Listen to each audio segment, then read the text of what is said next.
Salvete discipuli. Today's video is the second lesson in Chapter 10 in Latin for the New Millennium, Volume 2, and you're going to be formally introduced to reflexive pronouns and adjectives. Now, you have been introduced to one of the reflexive pronouns and one of its cases, but we're going to do a more comprehensive review now. So let's define some terms, okay? Let's talk about what we're talking about. Reflexive pronouns always refer back to the subject. So there's never a nominative form for a reflexive pronoun because it can't be referring back to itself because then it's an existential crisis. And we just don't have the kind of philosophy to deal with that. So the first and second person reflexive pronouns are identical to the personal pronouns. And that makes sense.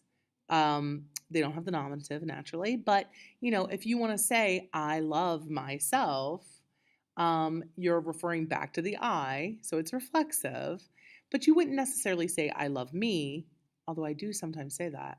You say I love myself. Okay, so you translate it a little bit differently when it's a reflexive pronoun.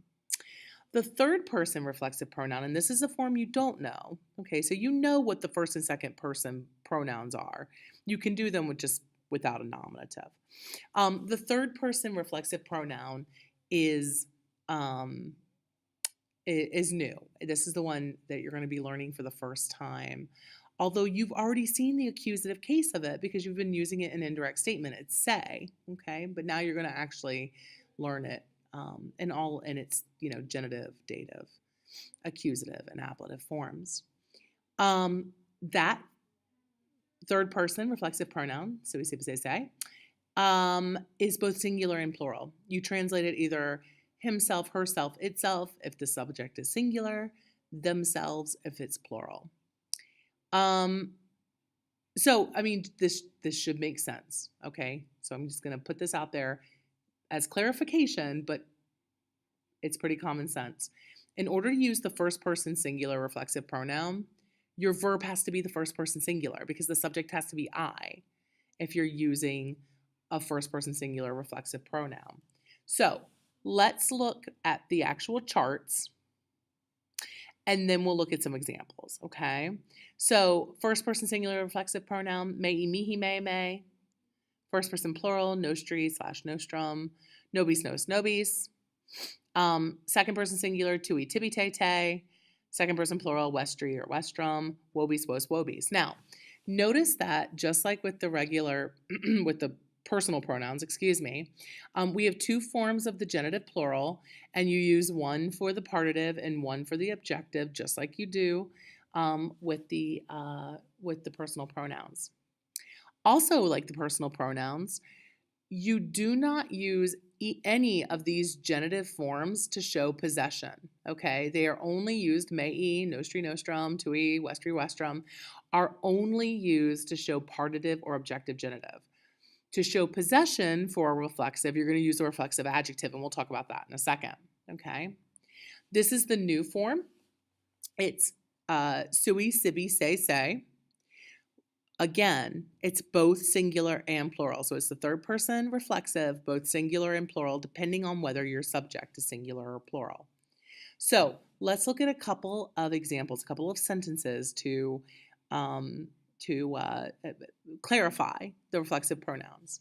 So, donum mihi dedi, vos deligera debetus, Kaiser filium ase misit, nos saepe culpabamus, okay? On the next slide, I'm a little bit more explicit in this. Now, donum mihi dedi. We have a first person singular verb, dedi, I gave. We have the direct object, I gave a gift. Mihi, reflexive pronoun referring back to the subject. I gave a gift to myself, okay?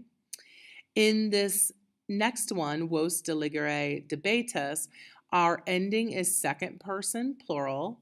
So here we have the second person plural reflexive pronoun, okay? So y'all ought to respect yourselves. There you go. And we'll actually skip ahead to this last example, nos saepe culpabamus. We were often, so we have our first person plural ending on our verb. Therefore, we have a first person plural reflective adjective, reflexive pronoun here. We were often blaming nos, ourselves. Okay. Now, let's go up to example number 3. Kaisar filium ase miset. We have a third person singular verb, which means we have a nominative Kaisar, which is its subject. Caesar sent his son ase. Then we have the third person reflexive pronoun here. It's referring back to the subject, Caesar. So Caesar sent his son ase, from himself, away from himself. Okay. And it has to be himself because Caesar is masculine and he's singular and he's the subject. So from himself. Okay.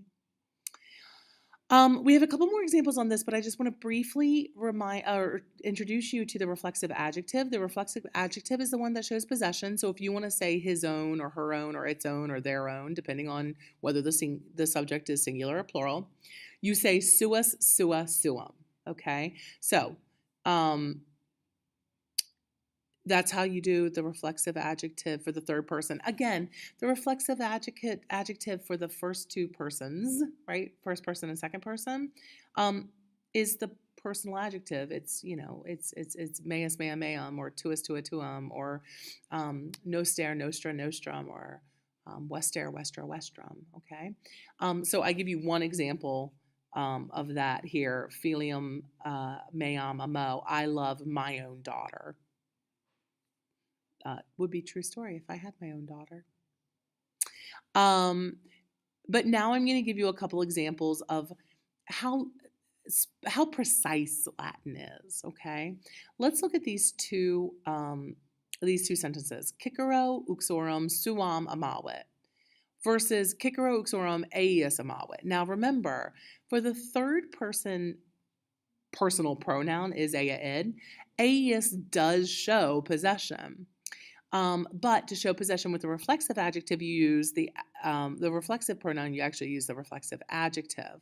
So in this very first sentence, we know exactly whose wife Cicero loves.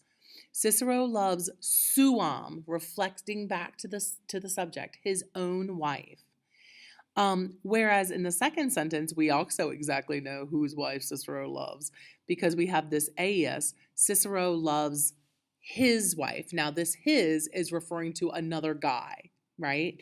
Because eius was not reflecting back to the subject, okay? Now, keep in mind, suus, suus, suum can be singular or plural. So here, Romani patriam suam bene defenderunt. The Romans defended suam, their own country. And we know to translate suam, their own, because Romani is plural. The subject of the sentence is plural, okay? So the Romans defended their own country well, okay? All right, that's it. That is the reflexive pronoun and adjective. Take good notes, and I will see you in class. Walete.